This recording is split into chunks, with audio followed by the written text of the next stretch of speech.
Assalamualaikum warahmatullahi wabarakatuh. Bismillahirrahmanirrahim. Alhamdulillahi rabbil alamin. Asyhadu an la ilaha illallah wahdahu la syarika lah. Wa asyhadu anna sayyidana Muhammadan abduhu wa rasuluhu la nabiyya ba'dah. Allahumma salli ala sayyidina Muhammadin al-Fatih lima ughliqa wal khatim lima sabaqa nasiril haqqi bil haqqi wal hadi ila siratikal mustaqim wa ala alihi haqqa qadrihi wa miqdaril azim. Subhanaka la ilma lana illa ma 'allamtana innaka antal alimul hakim. Rabbana iftah bainana wa baina qaumina bil haqqi wa anta khairul fatihin. Allahumma nawwir qulubana bi nuri hidayatika kama nawwartal arda bi nuri syamsika abadan abada bi rahmatika ya arhamar rahimin. Allahumma rzuqna fahman nabiyyin wa hifdzal mursalin wa ilhamal malaikatil muqarrabin. Rabbi zidna ilman nafi'a warzuqna fahma. Allahumma faqihna fid din wa 'allimna ta'wil. Allahumma hdi qaumana wa ahlana wa dhurriyyatana wa talamidana wa muridana wa atba'ana wa ahbabana wa man da'ana bil khairat wa man nasar da'watana wa ma'ishatana wa jiranana wa sultanana wa umara'ana wa ra'iyyatana wa man ra'ana wa man sami'a kalamana bihudaka hatta taba'una fi aqidati ahli sunnati wal jamaah wa jalasuna istiqamatan wa mahabbatan wa khidmatan fi majlis ahbabir rasul. Rabbi shrah lana sudurana wa yassir lana umurana wahlul 'uqdatam min alsinatina yafqahu aqwalana waj'alna waziran min ahlina wa atba'ina sultanina wa awliyaika wa namika bi rahmatika arhamar rahimin walhamdulillahi rabbil alamin. Al-Fatihah ila hadratil habib sayyidina Muhammadin sallallahu alaihi wasallam wa ala alihi washabihi wa azwajihi wa dhurriyyatihi wa libatil kiram thumma ila ruhajamil anbiya wal mursalin wa ila ruhajamil khudamil syara'ih wa ila ruhajamil khulafar rasyidin wa immatil arba'atil mujtahidin wa ila ruhajamil ulama'il amilin wal fuqaha wal muhaddithin wal qurra wal mufassirin wa sadatina sufiyatil muhaqqiqin makanu. ثم إلى روح آبائنا وأمهاتنا وأجدادنا وجداتنا وإخواننا وخالاتنا وقريبا وجميع أهلنا وإلى روح جميع المؤمنين والمؤمنات والمسلمين والمسلمات لجميع أهل هذه القرية لهم الفاتحة. أعوذ بالله من الشيطان الرجيم. بسم الله الرحمن الرحيم. الحمد لله رب العالمين الرحمن الرحيم مالك يوم الدين إياك نعبد وإياك نستعين اهدنا الصراط المستقيم صراط الذين أنعمت عليهم غير المغضوب عليهم ولا الضالين آمين. Yang saya hormati, yang saya muliakan, ayyuhal ahibba wal fudala wal ashraf was sadah wal a'izzah, segenap para dewan guru, para muallim wal muallimah, asatidz wal asatidzah, guru-guruku sekalian yang rahmati Allah Subhanahu wa taala. Yang saya hormati segenap tokoh pemerintah, entah sipil juga TNI dan Polri.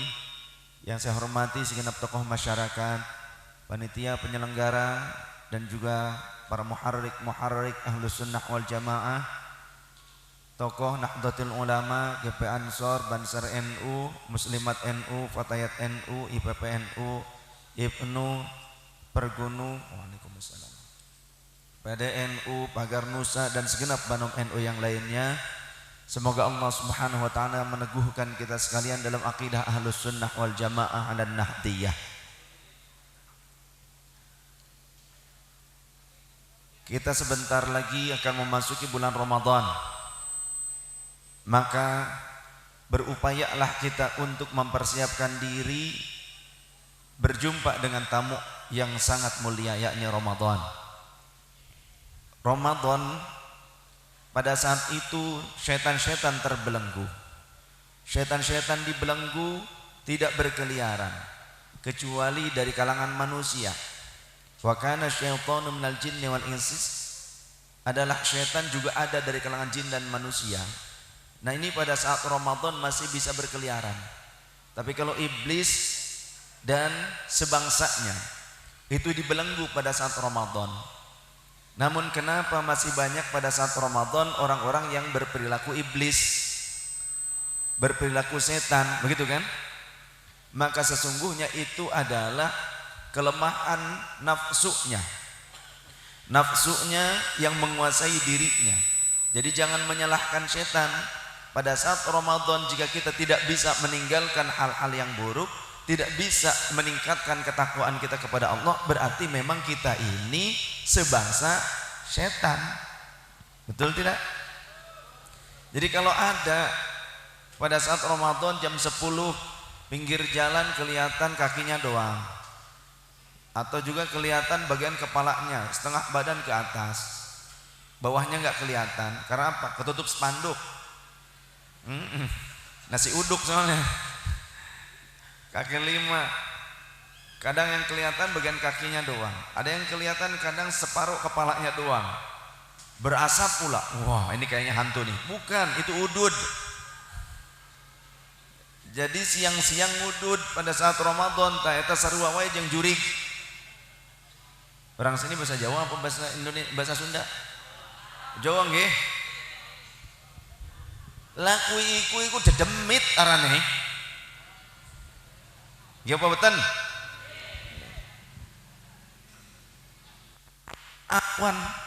Awan anak asepe mumbul terus Masya Allah. Wis kayak lokomotif wae, kayak kereta. Bakalaka asepe kayane rak muni ngoten. Tapi di sini juga yang hadir bukan cuma orang yang berbahasa Jawa, ada yang tidak bisa bahasa Jawa. Jadi bingung saya. Udahlah bahasa Indonesia aja, bahasa persatuan, setuju? Untung kita ini orang Indonesia punya bahasa persatuan, bahasa Indonesia. Dan begitu pula kita, walaupun ada Sunda, ada Jawa, ada Batak, ya, kemudian juga ada Melayu, ada Madura, banyak suku di Indonesia, tapi kita punya bahasa persatuan, bahasa Indonesia. Kemudian kita juga senantiasa berada di bawah panji yang sama, merah putih NKRI. Begitu dong, ya. Siap untuk jaga NKRI, siap. Siap untuk tetap kibarkan merah putih, siap. Apapun yang terjadi sampai tetes darah terakhir, selama darah ini masih merah, tulang kita masih putih, kita akan berdiri tegak untuk mengobarkan api-api perjuangan para pendahulu kita. Tetap di bawah panji merah putih, kita tetap rawat, kita tetap jaga negara kesatuan Republik Indonesia NKRI. Siapapun yang berupaya untuk merubah ideologi bangsa kita, siap untuk melawan mereka, siap bela Pancasila. Itu bangsa Indonesia. Lanjutkan,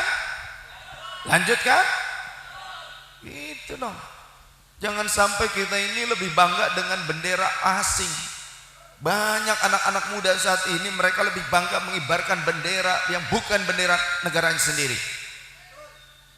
Kayak kamu itu lahir di negara orang apa? Ya. Kita ini orang Indonesia. Orang mana kita? Indramayu. Iya. Darah kita ini merah, tulang kita ini putih, sama seperti bendera kita, panji negara kita. Jadi jangan sampai ada pemuda-pemudi Indonesia yang lebih bangga dengan bendera asing. Kita harus lebih bangga. Ketika kita yang sudah punya anak, kita akan lebih dulu membanggakan anak kita apa anak orang lain? Anak kita dulu, maka begitu pula dengan negara, dengan bangsa, maka kita akan lebih dulu membanggakan dan mencintai serta merawat dan menjaga bangsa dan negara kita. Setuju? Begitu dong. Ayo berkarya. Negara kita ini enak. Ramadan, guyub Ramadan. Gitu kan? Buka bersama judulnya. Padahal puasa enggak. Yang enggak puasa juga ikutan buka bersama. Betul? Salah itu. Betul apa salah? Orang enggak puasa ikutan buka bersama. Betul apa salah? Pusing kan, pusing. Tahu pusing, ngelepus bareng ngising. Nah, itu pusing. Indonesia bahagia. Pengajian seperti ini terbuka malam-malam bebas nggak? Bebas. Di Arab Saudi aja nggak bisa bebas kayak gini, terbuka, pakai sound system besar-besaran sampai tengah malam, bikin baligo sebelumnya di mana-mana, sampai di tengah-tengah kebun, tengah sawah juga ada baligo. Siapa yang mau hadirnya juri kumpul? Di Indonesia begitu, coba di Arab nggak bisa. Kan biasanya orang Indramayu banyak yang kerja di Arab juga, betul tidak? Ada di sana undangan tablik akbar di tengah-tengah gurun pasir, ada nggak? Ayo ngomong. Tapi kok ada di Indonesia bilangnya kriminisi milikiti ulama? Ada yang begitu kan? Ada yang bilang kriminisi milikiti ulama. Apa? Krimini si milikiti. Krimini si milikiti ulama. Coba ngomong. Ya si limikiti si liti.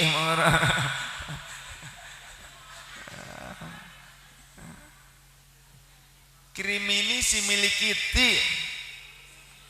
Ayo cepat nanti saya ijazahkan, ajaz tukum. Qabil tuh bilang, artinya saya terima. Krimini si milikiti. Ayo belajar itu dulu. Belum saya lanjutkan kalau belum bisa, sampai selesai ngomong itu aja terus, krimini si milikiti. Ya. Krimini si milikiti. Nah, yang lulus insya Allah jodohnya bagus. Nah, makanya wiridannya itu aja, krimini si milikiti, krimini si milikiti, krimini si milikiti, krimini si milikiti. Akhirnya kekrimian.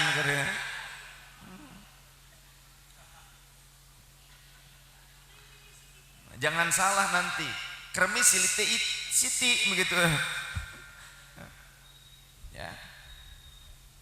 Ngomongnya kriminalisasi ulama, tapi panggilan tausiah di mana-mana di Indonesia, betul tidak? Kita jangan ikut-ikutan orang nggak waras lah, betul tidak? Masih waras orang sini, mas waras? Masih waras? Masih? Salam waras. Waras. Jangan bilang kriminalis milikiti. Banyak berita-berita bohong sekarang. Saya pernah tausiah di Karawang. Ada orang sambutan, anggota dewan nyambutnya itu malah bikin provokasi. Sudah tersebar luas dari Kementerian Agama surat-surat edaran ke masjid-masjid, ke DKM supaya mereka itu mengecilkan suara volume adzan katanya. Beres dia sambutan turun, bagian saya tausiah, saya tanya, kebetulan yang ngadain acara DKM gabungan. Saya tanya, tolong para DKM, apakah ada salah satu dari masjid dan musola di sini yang telah menerima surat edaran dari Kementerian Agama yang melarang volume speaker pada saat adzan itu dibesarkan? Apakah ada larangan itu dan apakah ada perintah untuk mengecilkannya? Apakah ada selebarannya? Tidak ada katanya. Barangkali yang lain yang di luar dari perumahan ini tidak ada. Oh, berarti berita bohong. Nah, sekarang ada yang seperti itu, hoax. Ya. Jangan kita mudah terprovokasi, setuju? Kita harus tenang, santai. In ja'akum fasiqum binaba'in fatabayyanu. Jika datang orang fasik itu siapa sih? Orang yang menghalalkan perbuatan dosa, bohong dihalalkan. Berita hoax, membuat berita hoax, menyebarkannya dihalalkan. Maka jika ada orang fasik, orang yang menghalalkan dosa, santai berbuat dosa tuh. Ya, maka coba cross check dulu, tabayun dulu. Kan banyak di televisi kemarin di berita hoax. Ada pemukulan di bandara padahal mah oplas alias operasi plastik. Kemudian 13 juta orang mencoblos. Orang gila maksudnya, orang gila 13 juta orang mencoblos surat suara katanya begitu. Orangnya minta maaf tapi sudah kadung memprovokasi orang lain. Sudah lewat saja masa-masanya pemilu, minta maaf baru. Saya telah menebarkan berita yang salah katanya. Padahal dibuat-buat awalnya, itu bunglon. Nah, orang sini jangan mudah terprovokasi, siap? Setuju? Makanya mendingan sholawatan lah daripada edan, bener? Bener? Jangan ikut-ikutan orang pekok. Ngerti pekok? Apa itu pekok? Suara ayam, pok, pokok, pokok, pok, begitu. Maka amal kita itu tergantung sholat kita. Kalau perilaku kitanya sering melakukan keburukan-keburukan, maka mungkin saja sholat kitanya nggak bagus walaupun masih sholat. Kata baginda Rasul sallallahu alaihi wasallam, awwalu ma yuhasabu minal abdi yaumal qiyamati as-shalah. Amal yang paling pertama kali akan dimintai pertanggungjawaban, dihisab oleh Allah pada hari kiamat adalah sholatnya. Idza shaluhat, jika sholat itu bagus, maka shaluhat sairu amalihi, maka akan bagus amal-amal yang lainnya. Wa idza fasadat, dan jika amal itu buruk, fasada sairu amali, maka buruk pula amal-amal yang lainnya. Kebanyakan amalnya itu perbuatannya juga akan buruk. Jadi bagaimana urgensinya dengan orang, kenyataannya dengan orang yang ternyata mereka sholat tapi masih menghalalkan berita bohong, menghalalkan mencaci maki, menghalalkan memfitnah, menghalalkan perbuatan-perbuatan maksiat. STMJ, sholat terus maksiat jalan, sholatnya mabok terus, sholatnya judi majalan. Kenapa seperti itu?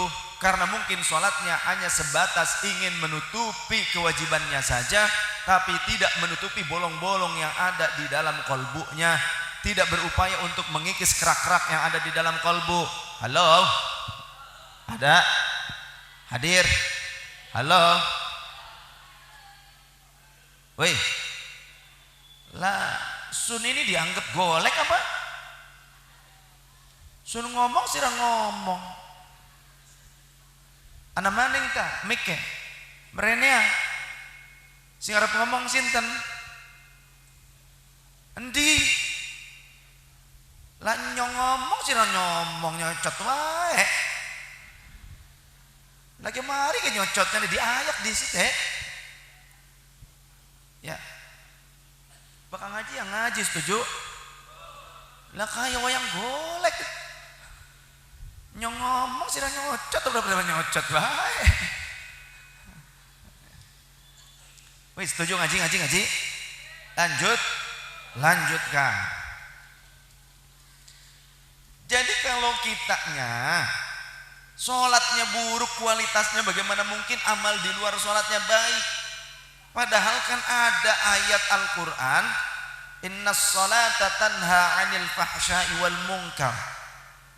Sesungguhnya sholat itu bisa mencegah pelaku sholat, orang yang melakukan sholat itu dari perbuatan yang buruk, dari perbuatan yang keji, buruk untuk diri sendiri dan juga buruk akibatnya untuk orang lain. Mana buruk untuk diri sendiri? Contoh, mabuk membuat kita pusing, teler, tidak bisa berkontribusi untuk bangsa dan negara. Kita berbuat keburukan, mabok, teler, mingselap, tidak bisa berkarya, bekerja untuk keluar, tidak bisa maksimal untuk bangsa dan negara, apalagi untuk agama. Nah, itu buruk untuk diri sendiri. Kemudian mana perbuatan mungkar, perbuatan buruk yang untuk diri sendiri juga buruk, mendapatkan dosa dan diingkari, dibenci oleh orang lain karena merugikan orang lain.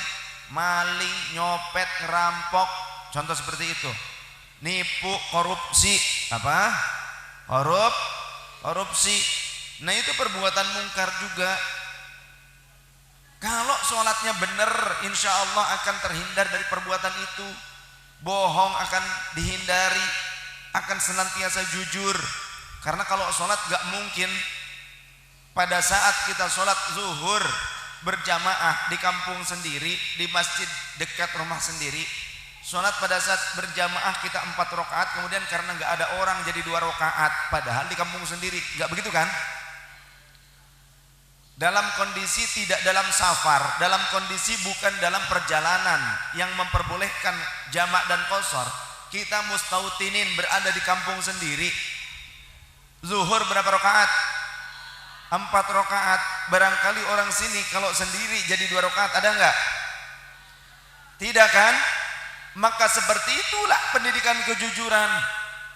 Jangan sampai kita tidak bisa jujur di luar sholat, padahal dalam sholat kita selalu jujur. Mau terlihat sama orang ataupun tidak rakaatnya enggak berarti dipenggal. Subuh jadi 1 rakaat barangkali dikosor gitu. Kalau maghrib 1,5 pada saat ruku langsung salam gitu. Ada orang sini? Lah kagak bisa lah ya. Sholatnya baguskan dulu.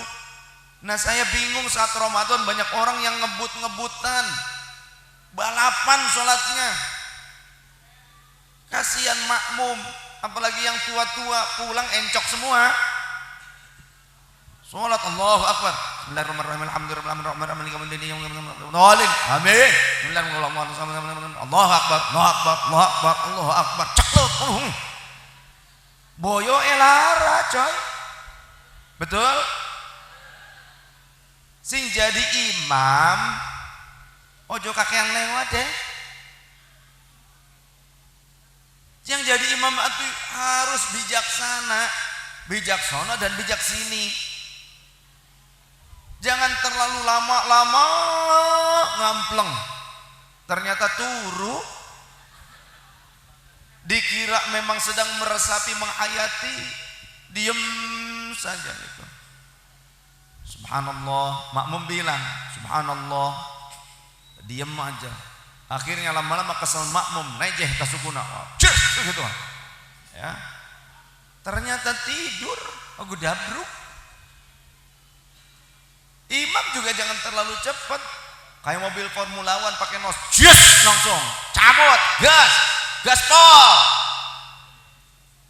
Ya, kalau sholat gak pakai begituan, ya harus santai, harus dalam kondisi yang bijaksana, sedang-sedang saja, tartil, bacaannya tartil, bukan hanya pada saat berdiri Fatihah dan surah yang pendek, tapi juga pada saat membaca tasbih, ruku, sujudnya juga jangan cepat-cepat. Karena apa? Makmum itu pergerakannya kan nunggu imam. Imam ruku dulu, sempurna baru makmum. Allahu Akbar. Jangan sampai makmumnya ikut nyalip imam. Makmum nyalip imam gara-gara apa? Imamnya sih ngajak balapan. Itu akibat imam ngajak balapan, akhirnya sholat jamaahnya ini jamaah ugal-ugalan, repot. Imam turun dulu untuk sujud, baru makmum. Setelah imam plek sujud, ya terlihat imam sempurna sujud plek, baru makmum. Maka bagaimana caranya? Imamnya jangan suka mewasol bacaan.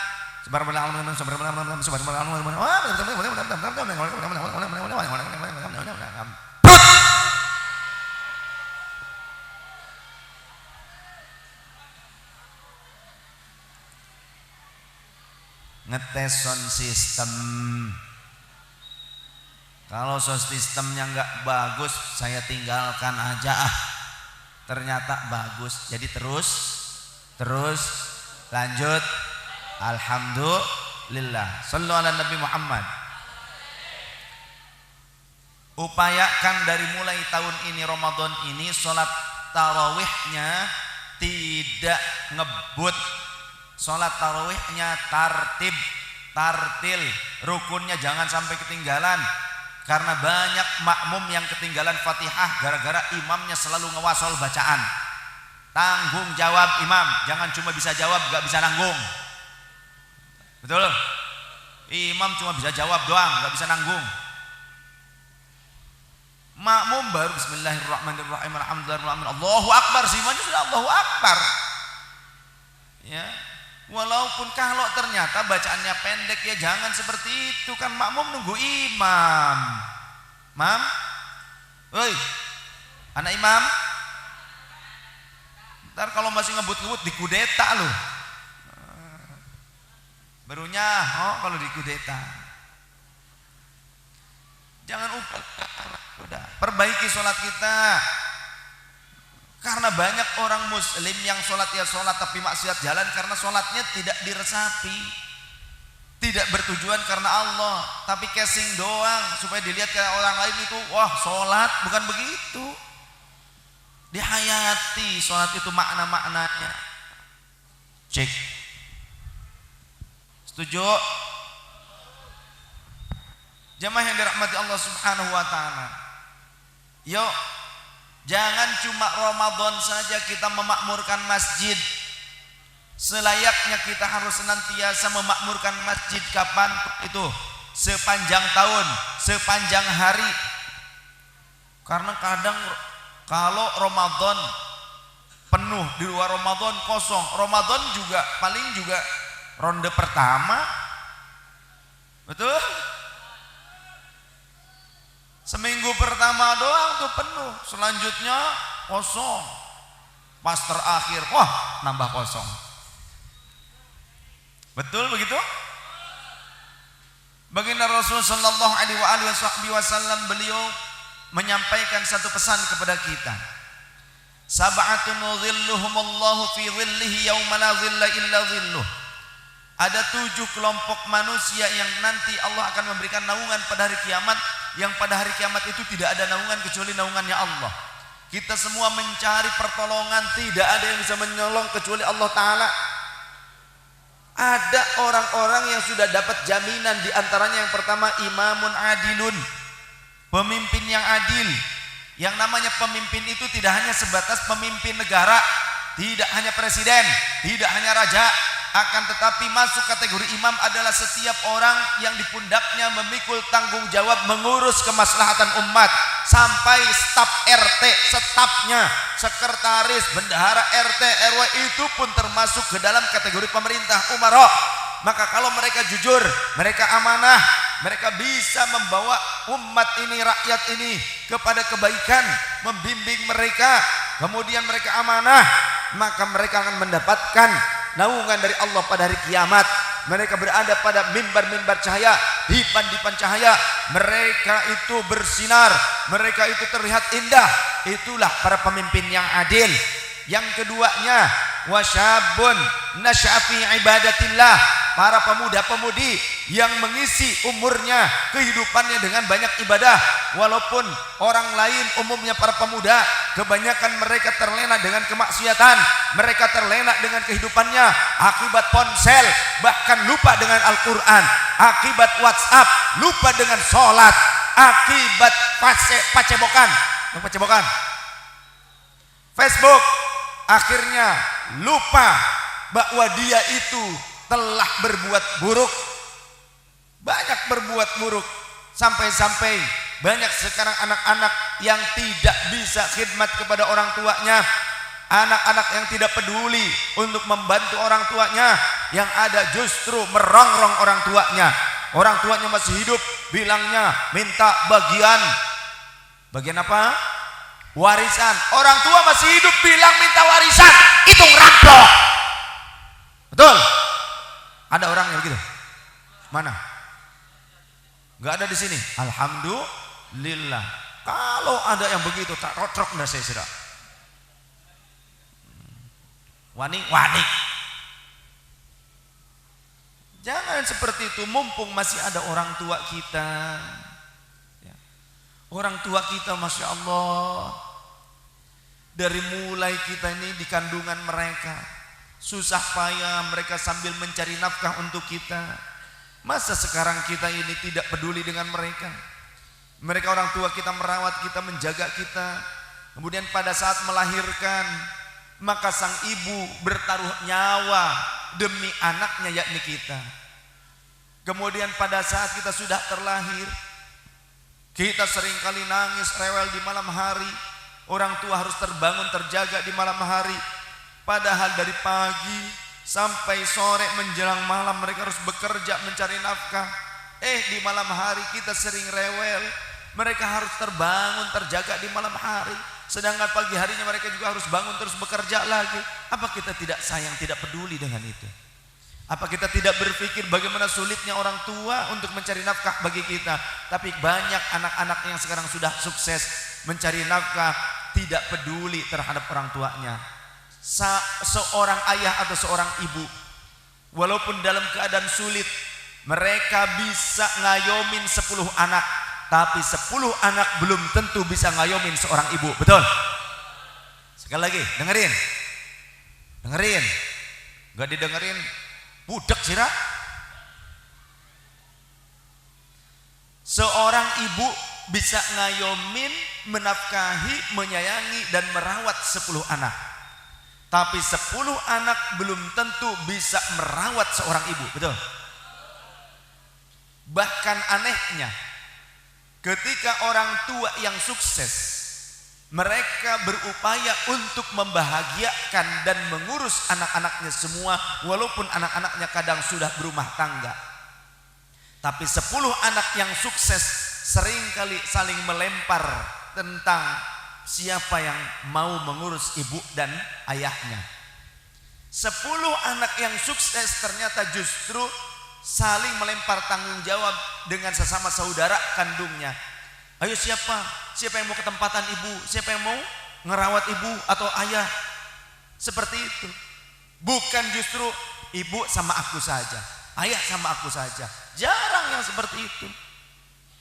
Sayang tidak sama orang tua? Kita yang orang tuanya sudah wafat juga tetap harus kita sayang kepada orang tua. Bagaimana caranya? Kita bacakan Al-Quran untuk orang tua. Kita ba'da sholat bacakan sedikit saja dari bagian Quran meniman Al-Fatihah Ummul Quran. Dihadiahkan niat. Ngomong saja sama Allah Ta'ala setelah baca Al-Fatihah, ya Allah, jadikanlah pahala bacaan Al-Fatihah ini untuk orang tua hamba Fulan bin Fulan, Fulanah binti Fulan, untuk guru-guru hamba Fulan, Fulan, Fulan, Fulan. Seperti itu selayaknya. Itu salah satu birrul walidain. Ini mah boro-boro saat si anak sudah bekerja, punya penghasilan yang cukup, boro-boro yang pertama kali diingat itu ibunya. Yang ada apa? Bagaimana caranya menghabiskan penghasilan itu dengan cara hura-hura. Jangan begitu. Kita ini harus bisa berperilaku lebih baik lagi dari saat ini. Siap? Pemuda yang senantiasa mengisi kehidupannya, waktu-waktunya itu dengan memperbanyak ibadah, bukan dengan maksiat, bukan dengan hura-hura, maka nanti pada saat hari kiamat dia akan mendapatkan naungan Allah. Jangan kita selalu berkata begini. Kalau ada yang sampai berkata, nantilah ibadah mah kalau sudah tua. Kalau nyampe tua. Kalau enggak nyampe tua masih muda, modar. Mau ngomong apa? Pada saat itu terlambat, kita tidak sempat untuk bertaubat, maka sudah diprediksi oleh Allah, digambarkan nanti orang-orang yang meninggal itu akan memiliki rasa getun, hanjakal, menyesal. Nanti orang yang sudah meninggal akan berkata di alam kuburnya, Rabbi laula akhartani ila ajalin qarib fa'as-saddaqu akum minas salihin. Andaikan engkau berikan aku penangguhan waktu sebentar saja Allah, pengen hidup lagi Allah, sebentar saja berikan aku hidup, sebentar ya Rabb, maka pasti akan aku sodakohkan harta yang selama ini aku tahan untuk disodakohkan. Aku ini bakhil, aku takut kemiskinan, aku takut tidak akan mendapatkan rezekimu, sehingga aku ini bakhil, maka akan aku sodakohkan harta yang ketika hidup aku sembunyikan, aku simpan, tidak aku sodakohkan. Aku akan sodakohkan jika engkau memberikan tenggang waktu sebentar saja untuk hidup kembali. Akan semuanya aku sodakohkan ya Rabb.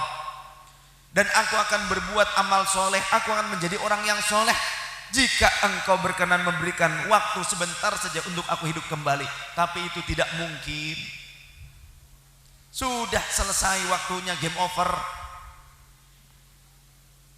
Pada saat itu kita tidak bisa memutar dan mengulang waktu yang berlalu.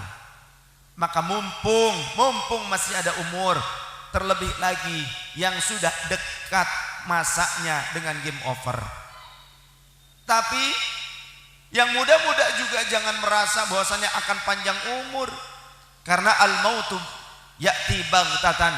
Kematian itu datangnya mendadak, tidak nunggu nanti, tidak nunggu tua. Orang yang baru beberapa bulan dilahirkan pun bayi meninggal banyak apa tidak? Ada yang tahu di sini kematiannya kapan? Ada?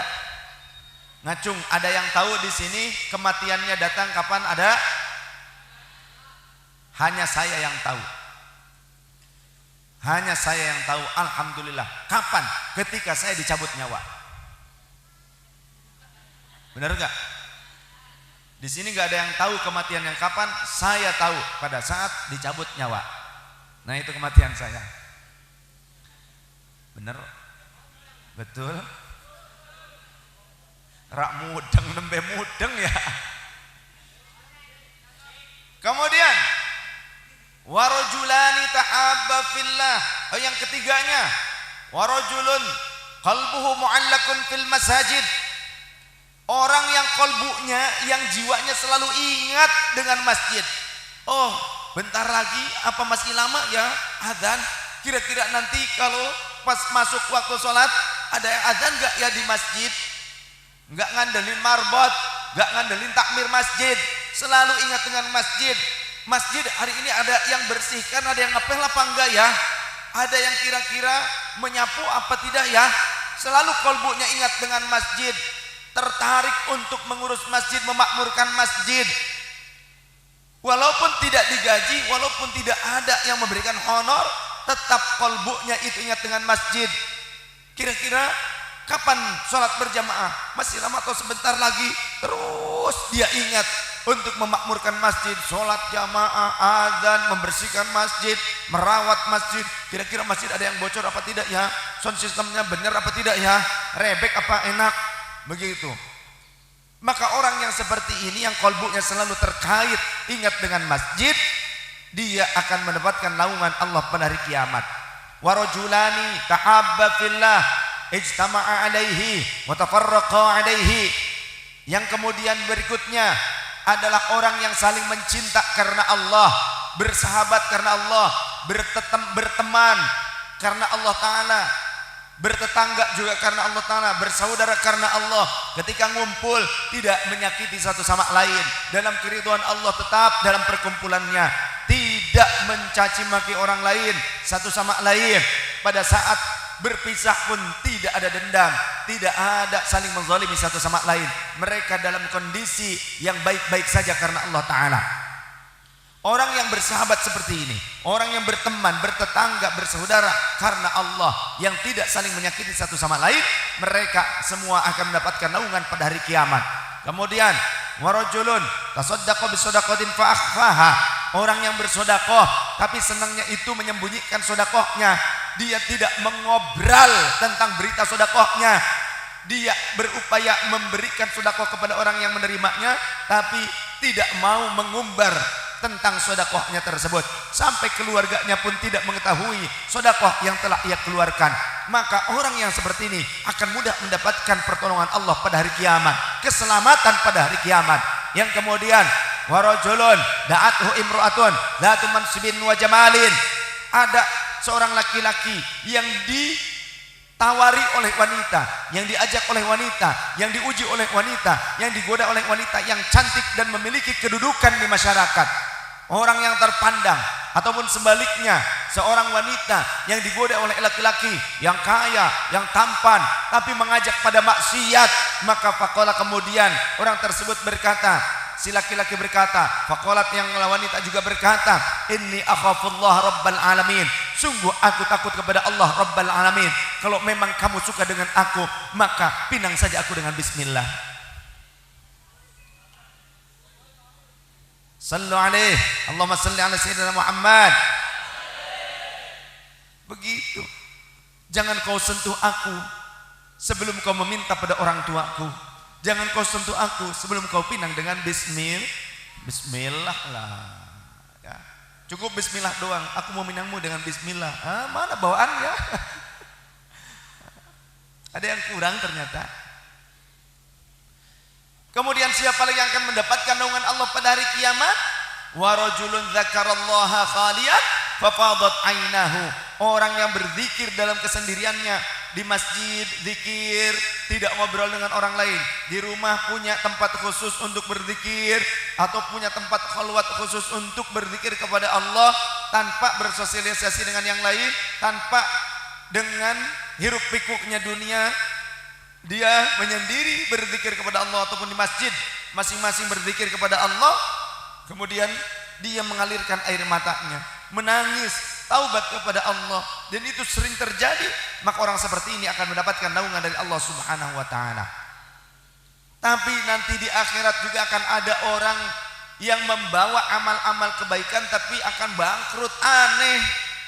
Hati-hati.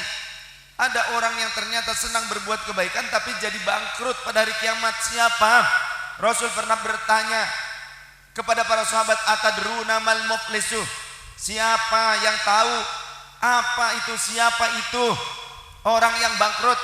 Maka para sahabat menjawab, al muflisu fina man la dirham lahu wala mata. Orang yang bangkrut di antara kami adalah orang yang tidak punya uang sepeser pun, tidak punya harta secuil pun ya Rasulullah. Maka kemudian Rasul berkata, al muflis qiyamah, al muflisu min ummati yaumal qiyamah. Orang yang muflis itu bangkrut. Orang yang bangkrut dari kalangan umatku pada hari kiamat adalah mayyati yaumal qiyamati bi salatihi wa siyamihi wa zakatihi. Orang yang datang pada hari kiamat membawa pahala salatnya, pahala puasanya, pahala zakatnya. Akan tetapi wayati qad syatama hadza, tapi dia pun membawa dosa, telah mencaci maki si fulan ketika hidupnya, wa qadhafa hadza, telah memfitnah si fulan ketika hidupnya, wa daraba hadza, telah memukul si fulan ketika hidupnya, wa akala mala hadza, telah mengambil dan memakan harta orang lain ketika hidupnya. Kemudian yang lebih parah lagi, wa safaka dama hadza, dia telah membunuh si fulan.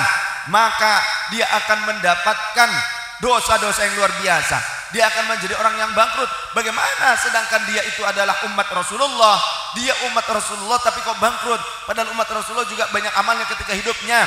Maka fayukhadhu min hasanati hadza, akan diambil dari kebaikan si fulan yang menzalimi tadi kepada orang lain yang dizaliminya. Wa yukhadhu wa min hasanati hadza, dan dari kebaikan yang lainnya diambil lagi, diberikan kepada orang yang difitnah, yang dipukul, yang dibunuh, yang diambil hartanya. Maka hatta faniyat hasanatuhu, hatta idza faniyat hasanatuhu, maka jika sudah habis kerompong kebaikan-kebaikannya semua kosong, maka faturi amin min sayyi'atihim ilaihi, akan dilemparkan keburukan orang-orang kepadanya, brok thumma turiha finnar. Kemudian orang ini karena kebaikannya sudah habis, dia malah menampung dan menanggung dosa-dosa orang lain, maka dia akan dilemparkan ke dalam neraka. Jadi walaupun banyak ibadah pada saat di dunianya, tapi ketika merugikan orang lain, menzalimi orang lain, maka kebaikan-kebaikannya akan diberikan, dibagi-bagi kepada orang lain, dan keburukan orang lain akan ditimpakan kepada dirinya. Jangan kita sampai menjadi orang yang senantiasa berbuat zalim kepada orang lain. Terhadap diri sendiri saja kita tidak boleh, apalagi terhadap orang lain. Contoh berbuat zalim kepada orang lain, maksiat, mabuk, judi, bunuh diri, itu adalah keburukan. Zalim terhadap diri sendiri. Kita menyia-nyiakan diri sendiri, tidak mau berkarya, malas-malasan, itu juga termasuk perbuatan zalim. Pada saat muda kita tidak mengisi masa muda tersebut dengan ibadah, malah maksiat, ternyata mati muda, maka di akhirat tidak punya bekal untuk selamat masuk ke dalam surganya Allah. Maka beruntunglah bagi orang-orang yang senantiasa istiqomah datang ke majelis-majelis ilmu, para ulama-ulama yang soleh, ulama-ulama ahli sunnah wal jamaah. Karena kata benar Rasul sallallahu alaihi wasallam, man salaka tariqan yaltamisu fihi ilman sahalallahu lahu tariqan ilal jannah. Siapa orang yang berjalan menuju majelis ilmu, yang menjalani, mengarungi perjalanan untuk mendapatkan ilmu, belajar ilmu dari para ulama yang kompeten, yang punya silsilah ilmu, sanad ilmu sampai Rasulullah sallallahu alaihi wasallam. Kemudian orang ini berjalan menuju majelisnya untuk mendapatkan ilmu tersebut, mempelajari ilmu tersebut, maka Allah akan mudahkan jalannya menuju surga. Maka orang yang istiqomah senantiasa senang ke majelis ilmu, dia akan dimudahkan jalannya menuju surganya Allah Subhanahu wa taala. Ini semua insya Allah akan dimudahkan semuanya masuk ke dalam surganya Allah. Amin.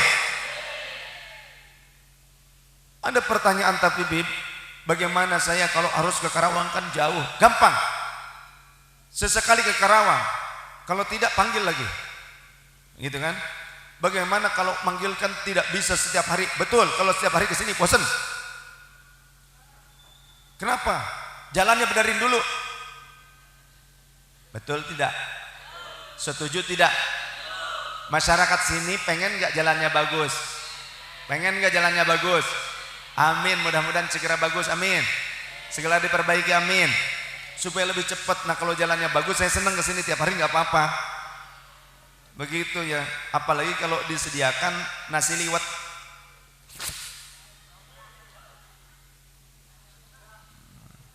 Ya, mantap. Begitulah. Wong ki akeh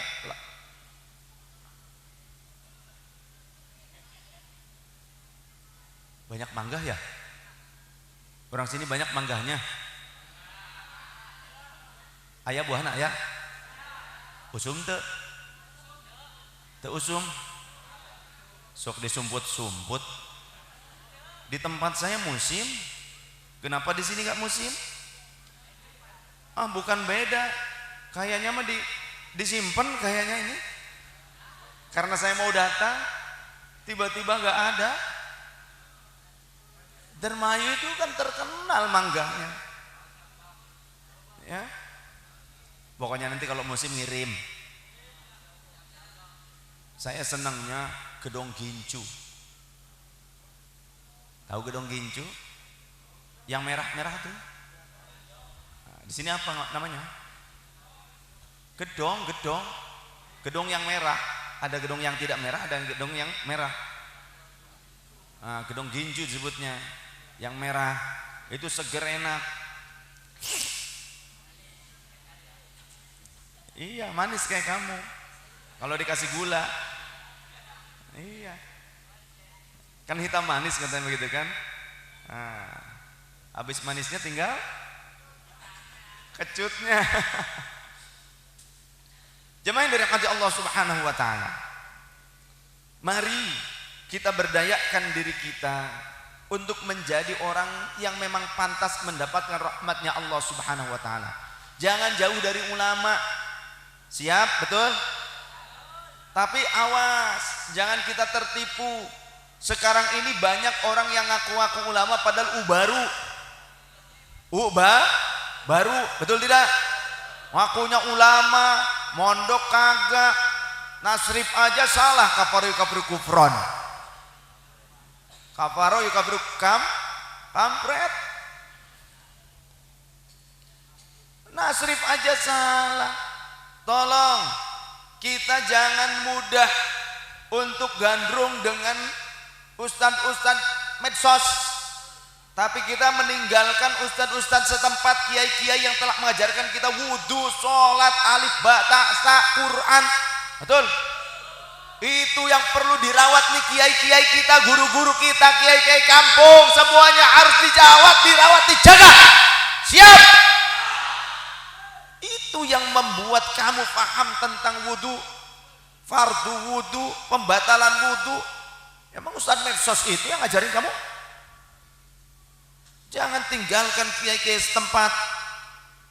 Apalagi kalau kiai setempat kita adalah kiai-kiai NU, ulama-ulama NU.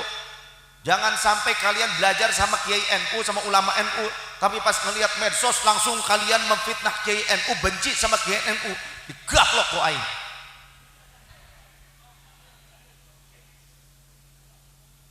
Song ngetes bagus, aman. Sok, nggak apa-apa, itu sport jantung namanya, olahraga jantung lah, biasanya turun galdina. Ya sekali-kali lah sport jantung.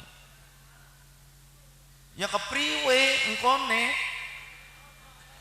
baka pocot gitu kan, pocot alias copot.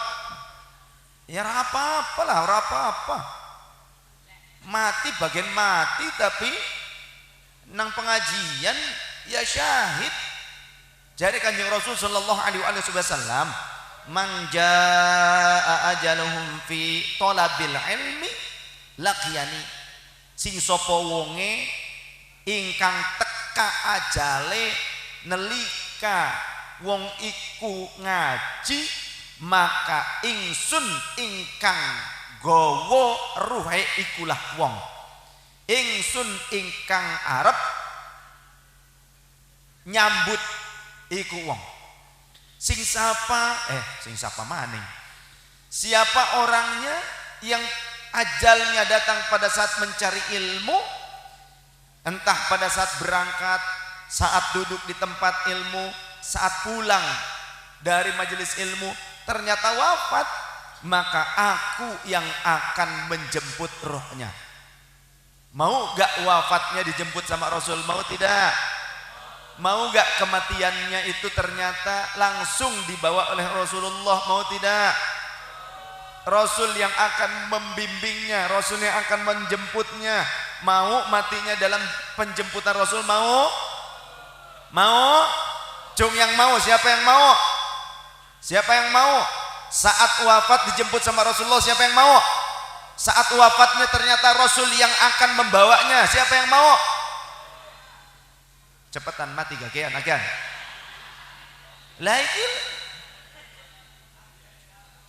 Lagi kan sih masih ngaji.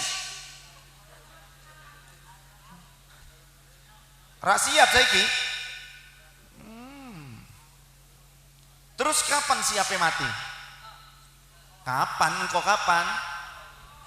Saiki karo engkau mati beda opo padha wae? Bedane opo? Terus keanaane iku podo apa beda? Yakin? Berarti wis weruh waktune mati engko. Ana sing jamin engko matine husnul khotimah, ana sing yakin? Maju. Rana sih yakin. Tenyaho kan? Nah, tuh jika kita kan tidak tahu nanti dan sekarang kematiannya bagaimana. Sama-sama mati kok. Apakah nanti matinya enak begitu kalau sudah tua? Belum tentu juga. Ya kan? Tidak ada yang bisa menjamin.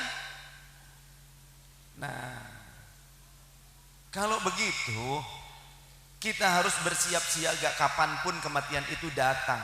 Betul tidak?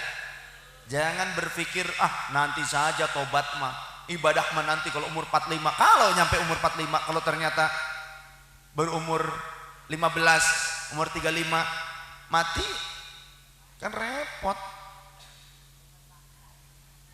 Jemaah yang dirahmati Allah Subhanahu wa taala, jangan kita meninggalkan para ulama kita, ulama-ulama yang telah susah payah, para kiai NU yang telah mengajarkan kita bagaimana berbudi pekerti yang luhur kepada orang tua. Karena kita melihat ustadz-ustadz medsos, ya, lalu kita terpengaruh, kita malah justru mencaci maki kiai-kiai kita. Ada yang begitu sekarang, banyak yang begitu. Banyak kan yang begitu? Apalagi yang dicaci makinya adalah kiai NU. Padahal di NU jadi kiai, jadi ulama itu enggak mudah.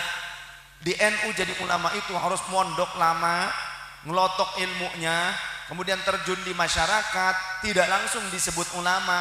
Karena apa? Harus diakui dulu kompetensi keilmuannya oleh ulama sezamannya, yang alim, yang faqih.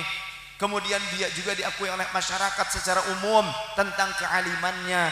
Maka di NU seperti itu, nggak cukup jadi kiai mondok 3 tahun, itu cukup di NU mah, nggak cukup 3 tahun di pondok mah pulang jadi dukun paling juga, tukang sebul,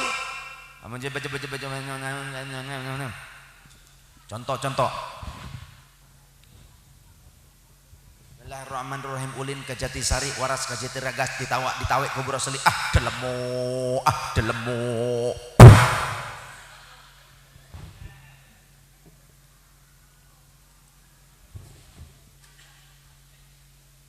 Wis dijampe. Jampe apa? Delemo. Ya. Jadi tidak mudah jadi ulama, jadi kiai itu enggak mudah kalau di NU. Tapi kalau di luar NU, asal jadi pengurus MUI saja, baru belajar nasib sudah kadung ngaku ulama, baru belajar nasrib. Boro-boro ngelal narkib lanasrib aja nggak bisa. Nah itu banyak yang seperti itu. Ada orang tukang debus mendadak jadi ulama, ngomong sekarang kadal. Ada yang seperti itu, seenaknya saja bicara. Tadinya tukang debus, ngaji enggak, tiba-tiba jadi ulama. Itu bukan ulama, itu baru.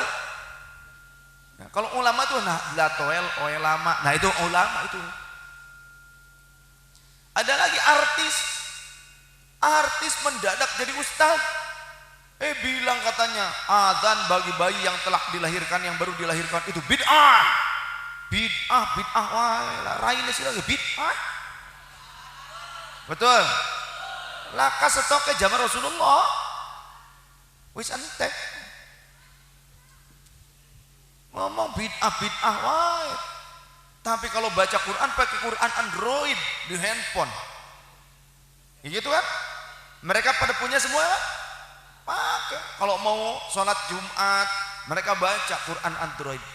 Emang ada hadisnya wa kana Nabi sallallahu alaihi wasallam yaftahu Qur'anan Androidan. Emang ada begitu? Adalah baginda Rasul terbiasa membuka Al-Quran Android. Wa ismuhu Xiaomi. Dan nama mushafnya mushaf Xiaomiyah. Ada enggak? Ngomong bid'ah wae, tapi bid'ah dipakai di nggo dewek. Dipakai sendiri bid'ahnya. Maulid bid'ah, rajaban bid'ah, tahlilan bid'ah. Ya. Tapi kalau azan pakai speaker, ada nggak zaman Rasulullah? Ada nggak speaker zaman Rasulullah? Pakai toa, pakai mikrofon, ada nggak? Nggak ada. Lah kalau nggak mau pakai bid'ah, ya azannya jangan pakai speaker. Naik ke menara musim hujan kayak gini, kalau geledekan modar. Itu akibat nggak mau pakai bid'ah. Jadi kalau nggak mau pakai bid'ah ya goblok. Bid'ah hasanah maksudnya. Kalau nggak mau pakai bid'ah hasanah, katanya nggak ada bid'ah hasanah. Nah sekarang titik Al-Quran saja Al-Quran yang kita dan mereka juga pakai. Mushaf Al-Quran sekarang ada titiknya nggak? Ada harokatnya enggak? Ada angka untuk menunjukkan ayat tidak? Pembagian juz 30 ada tidak? Ada. Zaman Rasul sallallahu alaihi wasallam tidak ada itu. Zaman Khulafaur Rasyidin juga tidak ada. Yang pertama kali membubuhkan titik pada Al-Quran itu muridnya Al-Imam Sayyidina Ali karramallahu wajhah, sang sahabat. Namanya seorang tabi'in, namanya adalah Al-Imam Abul Aswad Ad-Du'ali, murid Sayyidina Ali karramallahu wajhah. Sekitar tahun 56 Hijriah. Itu yang membubuhkan tanda titik, tapi bukan titik pembeda huruf. Fa, qaf, tha, ya, nun, shin, zal, zai, wa. Bukan itu. Halo. Merene. Halo. Hai. Masih waras? Alhamdulillah. Ya menawi wis ora waras maning. Siapa tadi yang membubuhkan titik pertama pada Al-Quran? Siapa? Al-Imam Abul Aswad Ad-Du'ali. Murid siapa? Murid Sayyidina Ali. Tabi'in itu membubuhkan titiknya bukan titik pembeda huruf, tapi titik pembeda i'rab. Titik satu di atas huruf nasab berarti A. Titik satu di bawah huruf JR I. Titik satu di depan huruf rofa U. A, I, U. Tidak ada pembeda antara qaf, fa, ba, ta, nun. Jadi kalau zaman itu penulisan faqo balu dengan faqo tulu sama saja. Kalau faq balu artinya terimalah oleh kalian, tapi kalau faq tulu bunuhlah oleh kalian. Coba kalau orang zaman sekarang nggak mau pakai titik karena anti bid'ah hasanah, kira-kira bagaimana? Oh, saling bunuh kayaknya karena salah baca. Nggak paham. Kalau nggak mau pakai bid'ah hasanah, betul? Leres. Kemudian Al-Imam Abul Aswad Ad-Du'ali punya murid namanya Al-Imam Yahya bin Ya'mur. Di kisaran tahun 87 Hijriah beliau barulah membuat titik pembeda huruf fa, qaf, ba, ta, ya, nun, shin dan selanjutnya. Titik pembeda huruf. Sedangkan titik pembeda i'rab dihilangkan, diganti dengan titik pembeda huruf. Warna titiknya warnanya merah. Mushafnya yang ada titik pembeda huruf sekarang disimpan di museum di Mesir.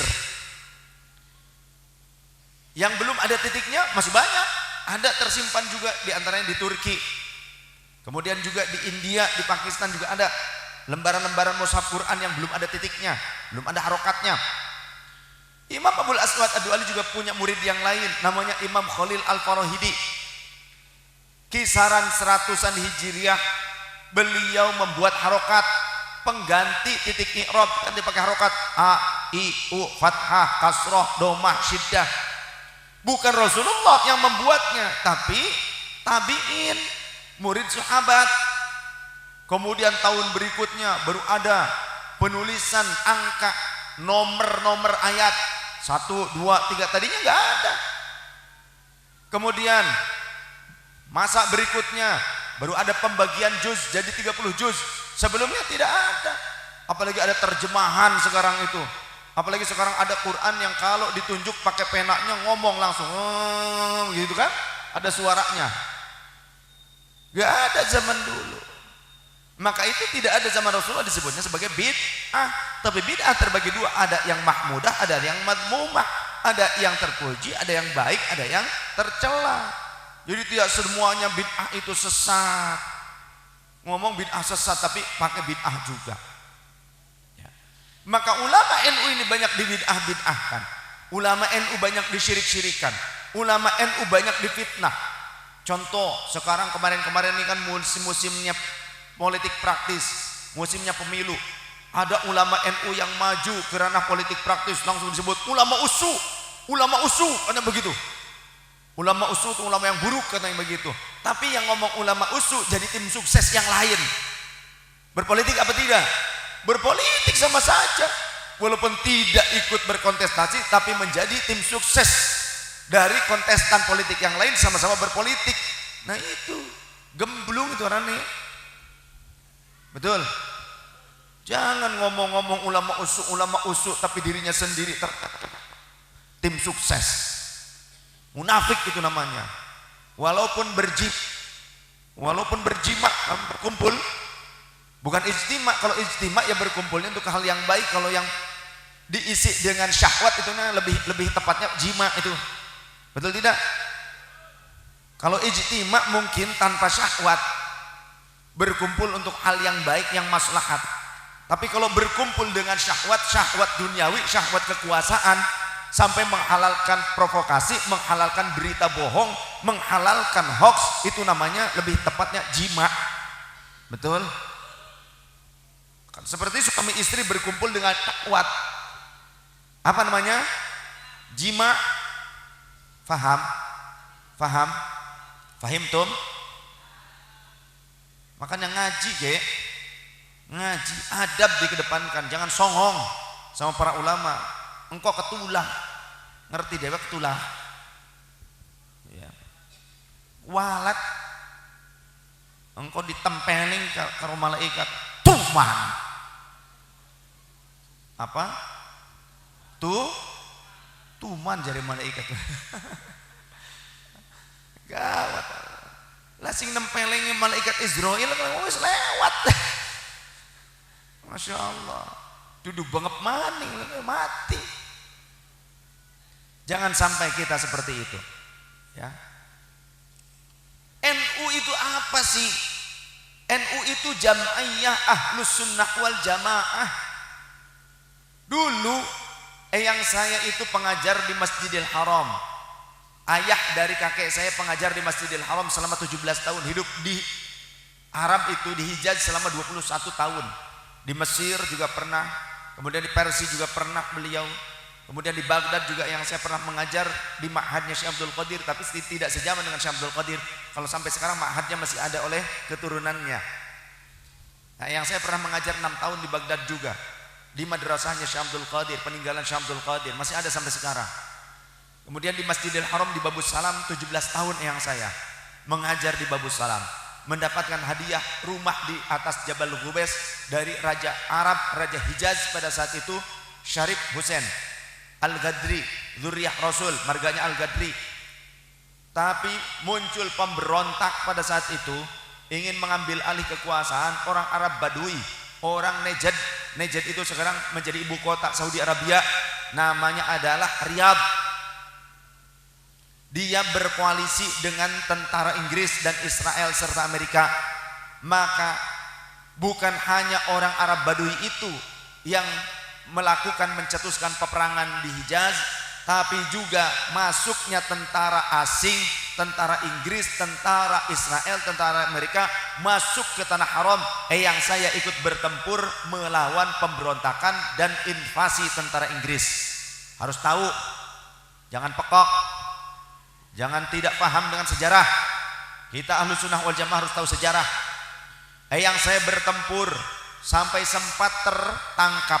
Pada saat tertangkap dirantai, saking lelahnya tidak terasa rantai merantai tubuh.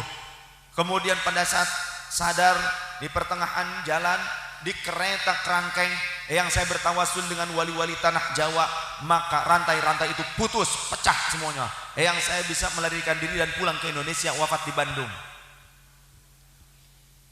Jadi mereka ngerangsek ke Masjidil Haram, ngerangsek ke Masjid Nabawi, membantai, membunuh para ulama dan kaum Ahlus Sunnah wal Jamaah yang dianggap melakukan syirik akbar, yang tukang tawasulan, tukang tabarrukan, tukang maulidan, dibantai pada saat itu.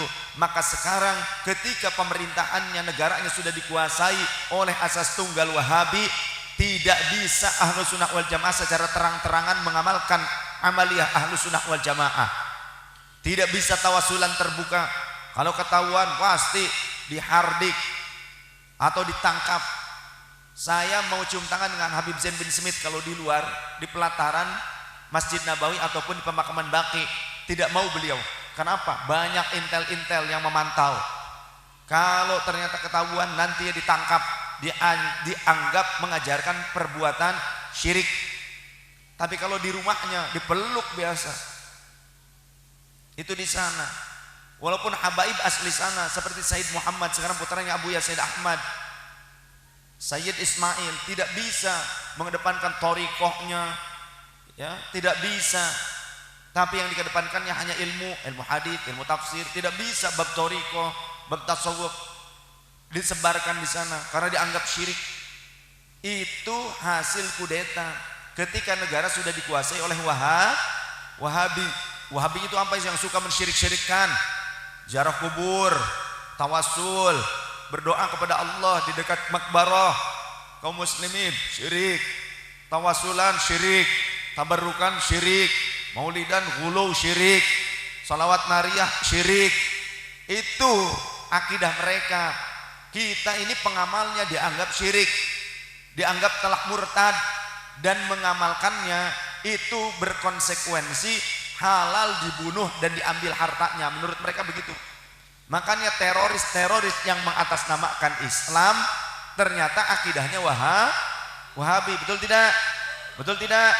Seperti itu ekstremis.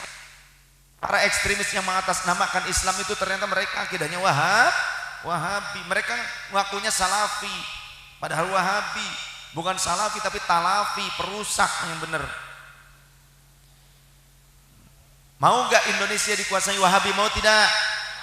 Makanya jangan sampai ada orang Ahlus Sunnah berafiliasi dengan Wahabi. Tapi tahun-tahun politik ini banyak, bahkan banyak habaib, banyak dzurriyyah Rasul yang mereka padahal tidak diakui keberadaannya oleh Wahabi. Wahabi tidak meyakini adanya keturunan Rasul. Wahabi menyatakan keturunan Rasul semuanya sudah putus karena dari anak wanitanya baginda Rasul, dari putrinya Rasul, dari Sayyidah Fatimah. Orang Wahabi meyakini seperti itu. Tapi kalau kita ulama-ulama NU, kita ini Nahdiyyin, kita percaya dengan hadis Rasul, di antaranya yang terdapat di dalam kitab Ihya'ul Mayyit bi Fadaili Ahli Baitin Nabi karya Imam Jalaluddin Asyuti yang memuat 60 hadis tentang Ahlul Bait Rasul. Di antaranya ada riwayat kullu bani untha yantamuna ila asubatihim ma khala walada Fatimata fa ana abuhum wa ana asubatuhum wa ana waliyuhum. Seluruh anak dari kaum wanita maka nasabnya terputus kecuali anak-anaknya Fatimah, maka akulah yang menjadi nasab mereka. Aku bapak moyang mereka, aku wali mereka, aku warisnya mereka. Ini penjelasan baginda Rasul sallallahu alaihi wasallam. Kemudian dalam riwayat yang lain, kullu nasabin wa sababin munqati'un yaumal qiyamah illa nasabi wa sababi. Setiap nasab dan kekerabatan akan putus pada hari kiamat kecuali nasabku dan kerabatanku. Sampai kapan? Sampai pada saat Allah mengutus, Allah memberikan hawa-hawa yang mengandung racun, kabut tebal yang mengandung racun yang akan mewafatkan seluruh kaum muslimin. Maka para habaib juga wafat pada saat itu. Maka hanya orang NU lah di Indonesia yang menghormati para habaib sampai sundul langit. Kalau belum ngelotok matu kulitnya, cium begitu sampai hilang cincin. Ternyata sambil cium tangan sambil nyopot cincin habaib. Ngomong tabaruk padahal menyopet. Ya. Nah seperti itu. Hanya NU yang memperjuangkan. Tahun 1983 ketua MUI-nya Muhammadiyah menyatakan, namanya Haji Hasan Basri, menyatakan keturunan Rasul itu tidak ada putus karena dari Sayyidah Fatimah putri Rasulullah, sedangkan nasab itu harus dari laki-laki. Padahal Rasulullah menyatakan khususiyah untuk putriku, untuk cucu-cucuku dari Sayyidah Fatimah. Maka tetap nyambung nasabnya kepadaku. Karena apa? Karena putra-putra yang laki-laki dari Rasulullah SAW semuanya wafat sebelum dewasa, ketika masih kecil. Karena apa? Allah punya kehendak di mana kalau anak laki-lakinya Rasul hidup maka mereka akan menjadi nabi. Bukan penutup berarti Nabi Muhammad nanti kalau ada nabi lagi. Maka itulah asbabun nuzulnya surah Al-Abtar. Inna a'tainakal kautsar, al-kautsar. Inna a'tainakal kautsar fasholli li rabbika wanhar inna syani'aka huwal abtar. Itu Rasulullah nangis karena disebut abtar oleh orang-orang kafir Quraisy, disebut buntung, kadal buntung, seolah-olah seperti itu, putus harapan, tidak punya buntut. Maka kemudian malaikat Jibril membawa ayat dari Allah Ta'ala, wahyu dari Allah itu. Maka kemudian Rasulullah bertanya, lantas kenapa anak-anakku yang laki-laki semuanya diwafatkan ketika masih bayi, wahai Jibril? Ya Rasulullah, Allah punya kehendak, engkaulah nabi dan rasul terakhir. Jika anak laki-lakimu masih hidup sampai dewasa, kelak mereka akan menjadi nabi penerus engkau, rasul penerus engkau. Berarti bukan engkau sebagai ikhtitam dari para nabi dan rasul. Begitu kata malaikat Jibril. Maka yang buntung itu dari harapan Allah adalah mereka orang-orang kafir Quraisy yang telah mencaci maki engkau. Engkau tetap ada penerus dari Fatimah putrimu. Seperti itu. Kita Ahlus Sunnah, kita yang NU ini senantiasa meyakini itu. Orang Wahabi tidak percaya adanya keturunan Rasul. Mereka meyakini sudah putus. Tapi sekarang banyak habaib yang berafiliasi, bergabung dengan orang-orang Wahabi, bahkan mencaci maki ulama NU, bahkan justru mencaci maki Jam'iyah NU itu sendiri. Maka kalau ada habaib yang seperti itu bukan rujukan kita. Bukan rujukan kita. Kita NU juga punya rujukan, Habib Lutfi. Betul? Apa di NU gak ada Habibnya? Habib Jindan banyak Habibnya. Ada narasi yang dibuat, provokasi yang dibuat sekarang bahwa asalnya NU itu anti habaib. Kata siapa? Bahasim Asy'ari itu Habib. Bahasim Asy'ari itu dzurriyyah Rasul dari keturunan Wali Songo. Sekarang ada orang yang bilang habaib-habaib yang gak tahu sejarah, yang gak tahu ilmu nasab, bilang Wali Songo itu bukan habaib. Orang pekok yang seperti itu. Apalagi bilang keturunan Wali Songo sudah tidak ada. Emang lu bilang, lu pikir Wali Songo mandul apa? Anaknya akeh Wali Songo. Karena istrinya juga banyak. Emangnya kita gitu kan? Suami-suami takut istri. Bukan takut istri, sayang istri. Istri yang ini disayang, istri yang itu disayang. Begitu. Sayang semua, sayang semua. Jadi awas, hati-hati. Ada orang sekarang yang membenci NU, tapi bergabungnya habaib ada. Tapi bergabungnya dengan orang Wahabi. Yang Wahabi menyatakan bahwasannya orang tua Rasul itu kafir. Habaib itu sakit hati sebetulnya. Kami ini sakit hati dengan orang yang mengatakan orang tua Rasul itu kafir. Bahkan ada Ustadz Wahabi yang mengatakan Rasul pernah sesat. Muncul di televisi Ramadan yang lalu, betul tidak? Yang bilang wajadaka dolang fahada, haknya dipanjangin. Bacanya aja nggak tartil. Sudah muncul di televisi. Makanya jangan mudah gandrungan, jangan gampang gumunan. Oh, jangan gampang gumunan. Ya. Gampang kaguman. Orang nggak bisa ngaji asal muncul televisi di Tikau-Gumi, diundang, bayarannya mahal. Kalau bayar saya, undang saya, bayarannya ya harus mahal juga. Ulama NU tuh nggak sebentar belajarnya, berarti kan biaya hidupnya juga ketika mondoknya banyak. Tapi ulama NU yang paling murah bayarannya dibandingkan baru bukan ulama. Kalau lama itu nah delatoel oe lama, nah nya lama itu. Karena untuk menjadi ulamanya itu memang lama pendidikannya. Ya, awas jangan gampang gumunan kita. Ojo gampang gumunan. Gampang kita ini merasa kagum. Kiai-kiai kita ini mereka yang ikhlas, yang tulus luar biasa mengajarkan kita.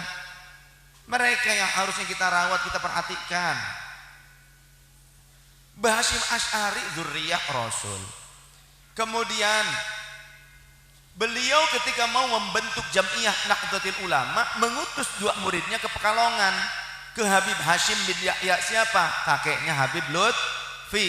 Dzurriyyah Rasul apa bukan? Ahlul Bait Rasul apa bukan? Ahlul Bait Rasul. Datang ke Habib Hasyim bin Yahya menyampaikan pertanyaan dari Mbah Hasyim. Pertimbangannya bagaimana? Saya setuju dibentuk Jam'iyah ini untuk wadah penguat Ahlus Sunnah wal Jamaah, membangkitkan para ulama Ahlus Sunnah wal Jamaah supaya bersatu, diberikan tasbih. Kemudian pergi ke Bangkalan Madura. Jadi tadi kejadian sebelum ke Mbah Khalil, ke Bangkalan, kemudian bertemu dengan Mbah Khalil, bertanya, belum juga bertanya, Mbah Khalil sudah bilang, yo aku melu karo Habib Hasyim wae. Saya ikut saja dengan Habib Hasyim, setuju. Padahal dua utusan Mbah Hasyim Asy'ari itu ternyata belum ngomong apa-apa, tapi Mbah Khalil Bangkalan sudah bilang saya setuju dengan pendapatnya Habib Hasyim bin Yahya Pekalongan. Dari mana tahu? Gak ada JNE, gak ada. Ya, belum ada itu, bid'ah itu. WhatsApp nggak ada, WhatsApp nggak ada, telepon-teleponan nggak ada, pakai kokotok gitu kan, kakaotok nggak ada. Tapi tahu itulah basirahnya para waliullah. Berarti dengan izin Allah Nahdlatul Ulama terbentuk oleh para wali-wali dan para dzurriyyah Rasul. Mbah Khalil Bangkalan juga dzurriyyah Rasul. Cuma dzurriyyah Rasul kurun awal itu mereka tidak menggadang-gadang nasab. Dzurriyyah Rasul kurun awal seperti Wali Songo, mereka itu mastur kebanyakan. Mereka tidak mengumbar nasab. Tapi kalau sekarang datang Wali Songong yang menjadikan nasab buat ngasab. Apa? Nasab buat ngasab, nyari duit. Aneh ini dzurriyyah Rasul, aneh mau ngadain maulid, kasih 200.000. Galil ada ente, kambing 2, begitu katanya. Nah ini Wali Songong yang begitu. Betul, Wali Songong. Patut gak dijadikan rujukan yang begitu? Tidak. Jangan karena Habibnya, ya kita hormati habaib, kita hormati dzurriyyah Rasul. Tapi kalau urusan menjadi panutan, lihat siapa yang alim dan yang soleh. Setuju? Setuju? Dan di NU itu banyak yang alim dan soleh, itu gudangnya kalau NU. Bahkan para ulama luar negeri menyamakan NU itu dengan Al-Azhar Kairo Mesir. Karena apa? Disiplin ilmunya para ulama NU dan para santri pelajar NU sama dengan disiplin ilmunya di Al-Azhar. Sallallahu alaihi Nabi Muhammad. Sok atuh rek keprok nyakeprok gerak. Rame sih rame atuh.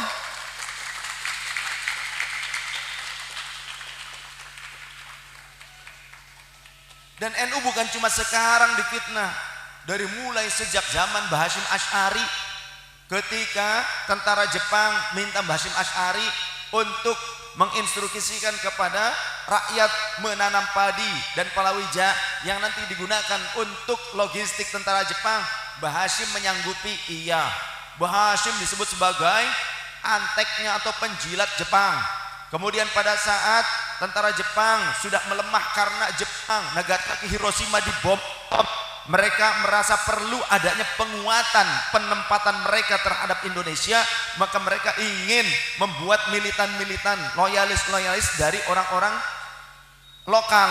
Maka datang ke Mbah Hasyim Asy'ari supaya memerintahkan bangsa Indonesia mau ikut dijadikan tentara peta, dididik dengan pendidikan militer. Mbah Hasyim Asy'ari ngikut, ya setuju. Santri-santri, kiai-kiai, masyarakat ikut serta dalam tentara peta, dididik menjadi loyalis Jepang. NU dan para kiainya pada saat itu disebut sebagai anjing Jepang.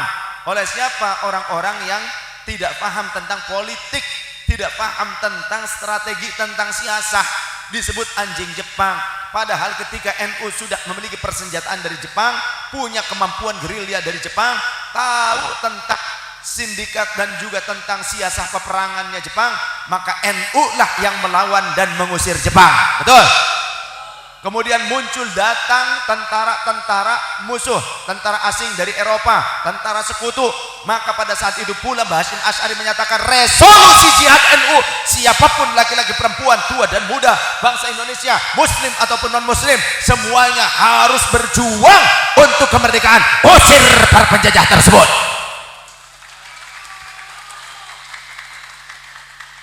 NU itu resolusi jihad NU. Mbah saya, ayah dari nenek saya ikut pada saat itu karena juga ngikut pasukan Siliwangi. Keponakannya Aki Haji Taka namanya, itu adalah komandan pasukan Hizbullah, kalau sekarang jadinya Banser begitu ya, dari Jawa Barat. Hidup Banser. 23 hari dari Jawa Barat mengumpulkan para kiai dan santri dari Purwakarta, terus dari Bekasi dikumpulkan oleh beliau. Karena mbah saya itu ulama ya wali, tapi juga masuk pasukan Siliwangi. Kenapa? Jadi loyalis negara. Karena kalau ulama jadi tentara, santri-santrinya yang sudah jadi kiai dan punya santri lagi akan pula ikut serta membela negara. Seperti itu. Karena mbah saya adalah gurunya Bung Karno, mbah saya gurunya Bung Hatta, sering ada di rumah baca di bawah pohon delima atau belimbing. Kemudian juga gurunya si Jampang Jago Betawi. Mbah saya umurnya 117 tahun. Sekarang yang menemani si Jampang namanya Tubagus Muhammad Bahrum di Palere di Purwakarta. Kakek saya, adik dari nenek saya masih hidup, umurnya 102 tahun. Saksi hidupnya ketika menemani si Jampang Jago Betawi berguru di mbah saya, ayahnya nenek saya. Sekarang adiknya nenek saya masih hidup, umurnya 102 tahun, masih bisa ke sawah. Ada orang sini yang bisa ke sawah umur 102 tahun? Ngacung. Mbah sendiri umurnya 117 tahun.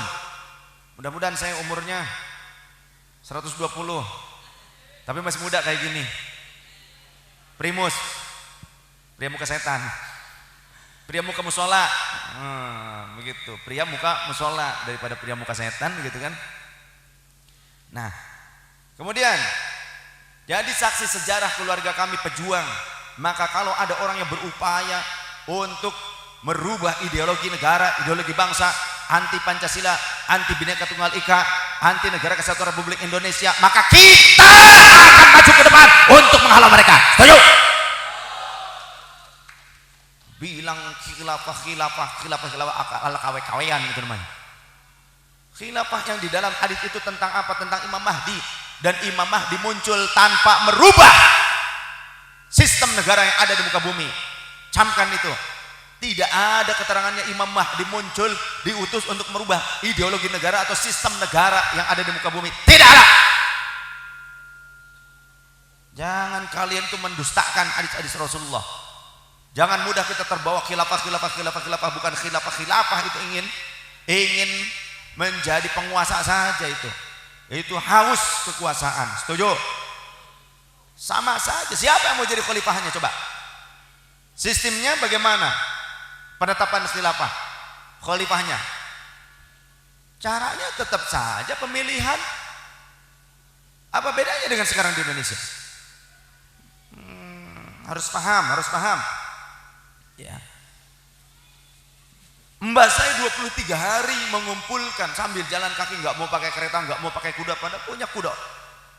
Pemberian dari Jenderal M. Yusuf, karena Jenderal M. Yusuf itu anak angkatnya mbah saya.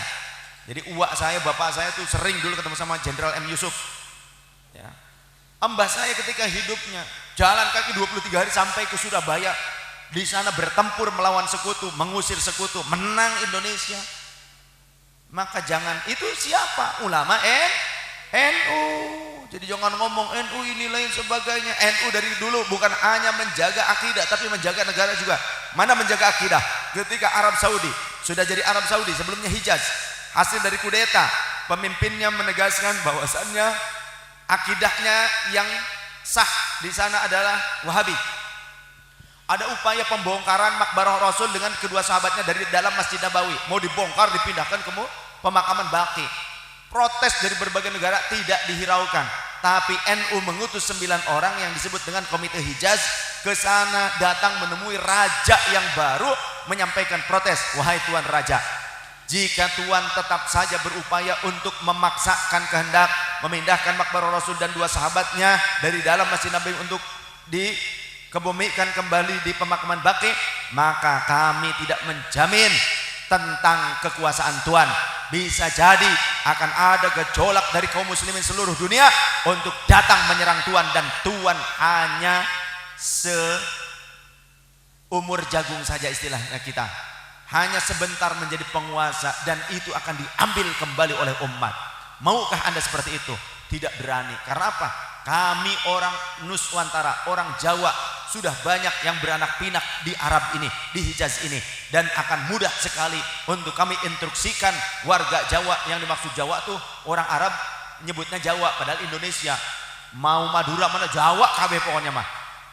Ya, Lombok mana disebutnya Jawa oleh orang-orang sana dulu, zaman dulu sebutnya Jawa pokoknya mah. Jawa itu Indonesia. Kalau tetap memaksakan, kami akan instruksikan semua orang-orang Jawa seanak turunannya untuk mengkudeta Tuan.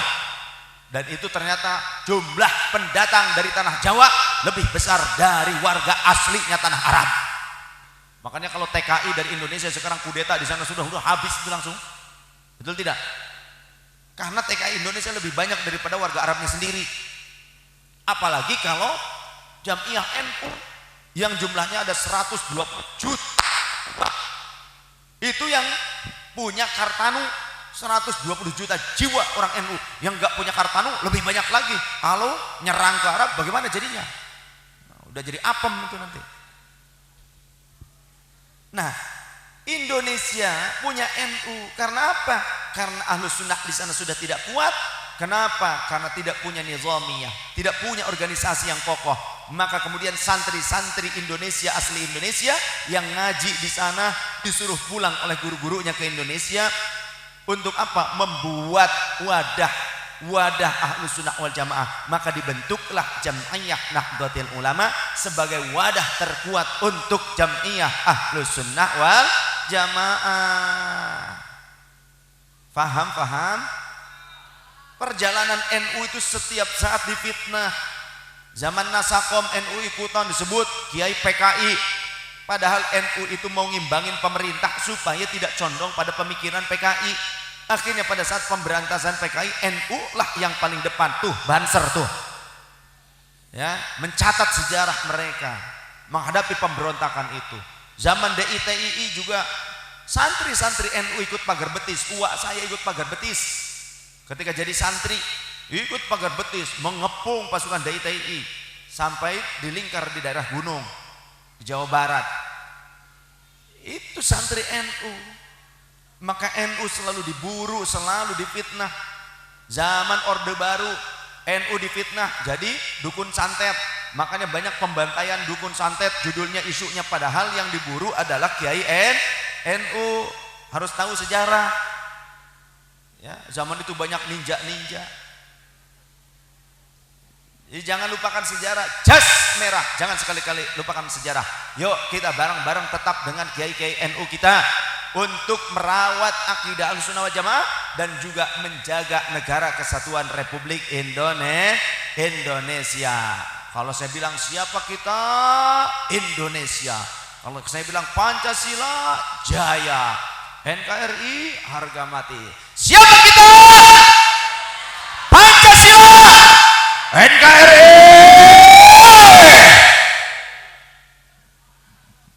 Mantul, mantap. Masya Allah. Mudah-mudahan kita bisa berjumpa kembali. Insya Allah di lain waktu kita bisa berjumpa kembali. Kita berdoa terlebih dahulu. A'udzubillahi minasyaitonirrajim. Bismillahirrahmanirrahim. Alhamdulillahi rabbil alamin. Wassalatu wassalamu ala sayyidina Muhammadin wa ala sairil anbiya'i wal mursalin wa ala alihi wa ashabihim ajma'in. Allahumma ij'al hadza jam'ana jam'an marhuma wa tafarruqana min ba'dihi tafarruqan ma'suma. Allahumma rabbana hab lana min azwajina wa dhurriyyatina qurrata a'yunin waj'alna lil muttaqina imama. Rabbana atina fid dunya hasanah wa fil akhirati hasanah wa qina adzaban nar. Rabbana ighfir lana wa liwalidina wa limasyayikhina wa liikhwanina wa lijami'il mu'minin wal mu'minat wal muslimin wal muslimat al ahya minhum wal amwat. Allahumma kshif 'anna wasrif 'anna warfa' 'anna al bala wal ghala wal waba wal fakhsha wat ta'un wal fitan wal mihan wal humum wal ghumum wal kurb wal ahzan wal syada'id wa syar'a a'da'i ma la yakshifu ghairuk. Allahumma sallimna fi Indonesia wa sallim baldatana Indonesia waj'al baldatana baldatan mutmainnatan marhuman mubarakan mansura. Rabbana zalamna anfusana wa illam taghfir lana wa tarhamna lanakunanna minal khasirin. La ilaha illa anta subhanaka inni kuntu minadh dhalimin. Wa sallallahu ala sayyidina Muhammadin nabiyil ummi wa ala alihi wasallam. Subhana rabbika rabbil izzati amma yasifun wa salamun alal mursalin walhamdulillahi rabbil alamin. Cinta Indonesia. Kita baiat. Jangan dulu pulang. Baiat. Nanti yang di belakang saling bersambung. Saling bersambung, yang di depan boleh memegang saya. Yang di depan boleh memegang saya, yang di belakangnya pegang pundak-pundaknya nyambung. Ya, jongkok-jongkok. Yang belakang pegang pundak saya. Nyambung saja, tidak bisa ke depan, kasihan nantinya. Duduk, jongkok, jongkok, jongkok semuanya. Jongkok semuanya. Harus pegangan beliau ya, nyambung yang lain aja. Nyambung yang lain aja. Nyambung saja, nyambung. Sok duduk, siap. Jongkok. Kita ikrar, bai'ah. Sekalian dengan bai'ah thariqah. Bismillahirrahmanirrahim. Asyhadu an la ilaha illallah wa asyhadu anna Muhammadan abduhu wa rasuluh. Asyhadu an la ilaha illallah wa asyhadu anna Muhammadan abduhu wa rasuluh. Asyhadu an la ilaha illallah wa asyhadu anna Muhammadan abduhu wa rasuluh. Bismillahirrahmanirrahim. Innal ladzina yubayyi'unaka innama yubayyi'una Allah yadullahi fawqa aydihim faman nakatha fa innama yankutu ala nafsihi wa man awfa bima ahada alaihi Allah fa sayu'ti ajran 'azima. Raditu billahi rabba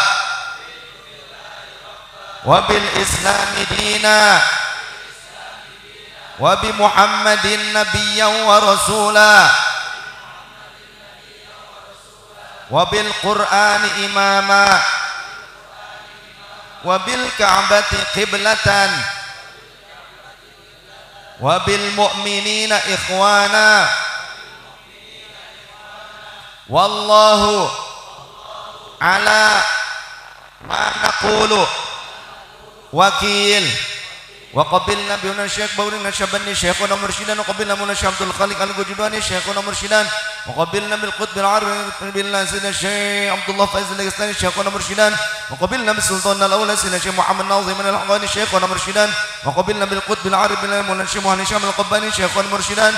Allahu Allahu Allahu haqq. Silakan.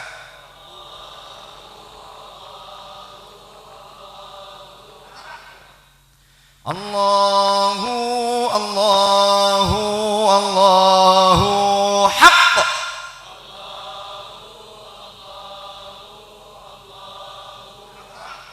Allahu Allahu Allahu haqq.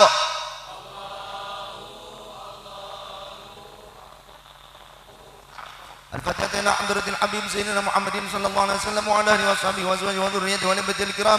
Thumma ila ruhani min anbiya'i wal mursalin wa qudamai syura'ihim wa jami'i khulafa'ir rasyidin wa a'immatil arba'atil mujtahidin. Wa li arwahihim min masyayikhina fi darakatin naqshabaniyatan li yakhudhu lima bi tariq wa qatil khaliq wa Syekh Ibnu Syabani Muhammadin al-Bukhari wa Syekh Abdul Khaliq al-Gujudani wa Syekh Abdullah Faizal al-Istani wa Sultan Syekh Muhammad Nawdhi man al-Haqqani wal Qutb al-Arab al-Mawlana Syekh Muhammad Syamil al-Qabbani wa Sadi wa Sadatu Siddiqin al-Fatihah. أعوذ بالله من الشيطان الرجيم بسم الله الرحمن الرحيم الحمد لله رب العالمين الرحمن الرحيم مالك يوم الدين إياك نعبد وإياك نستعين اهدنا الصراط المستقيم صراط الذين أنعمت عليهم غير المغضوب عليهم ولا الضالين آمين. Wallahi saya akan membela Ahlus Sunnah wal Jamaah. Wallahi saya akan membela Jam'iyah Nahdlatul Ulama. Wallahi saya akan membela para ulama Ahlus Sunnah wal Jamaah. Wallahi saya akan membela Negara Kesatuan Republik Indonesia. Kami siap untuk berjuang mempertahankan kedaulatan negara Indonesia. Kami siap untuk dipanggil oleh bangsa Indonesia. Kami siap mempertahankan ideologi negara Indonesia. Kami siap mempertahankan Islam yang rahmatan lil alamin. Kami siap berjuang bersama para pejuang NU. Kami siap untuk mempertahankan kedaulatan Indonesia. Kami siap berjihad di jalan akidah Ahlus Sunnah wal Jamaah. Nanti ucapkan qabiltu bay'atukum. Ucapkan qabiltu bay'atukum. Bay'atukum. Saya membai'ah Anda semua bay'atukum. Alhamdulillahirabbil alamin. Rabbana atina fid dunya hasanah wa fil akhirati hasanah wa qina adzabannar.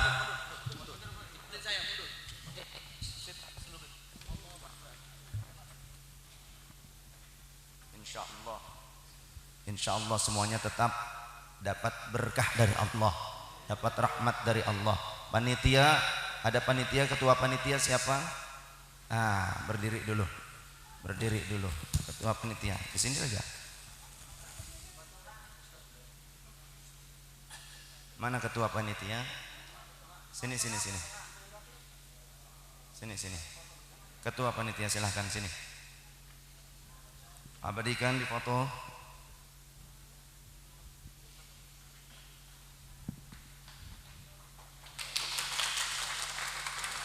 Alhamdulillahirabbil alamin. Ya.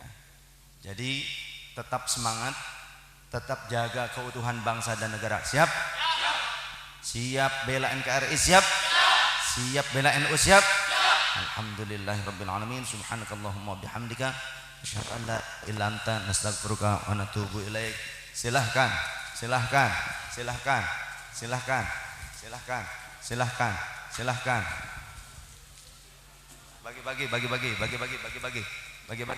Bagi.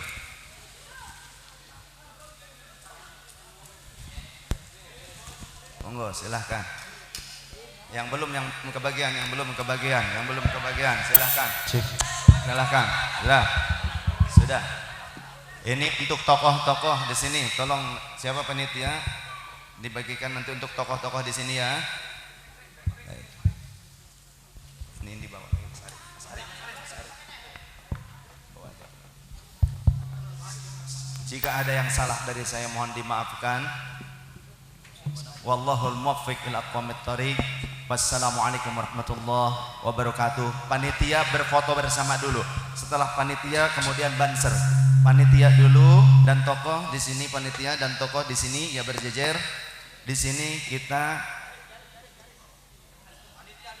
panitia dulu.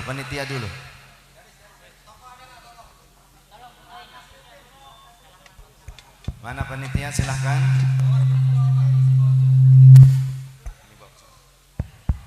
Setelah panitia nanti banser ya. Kemudian tim hadroh.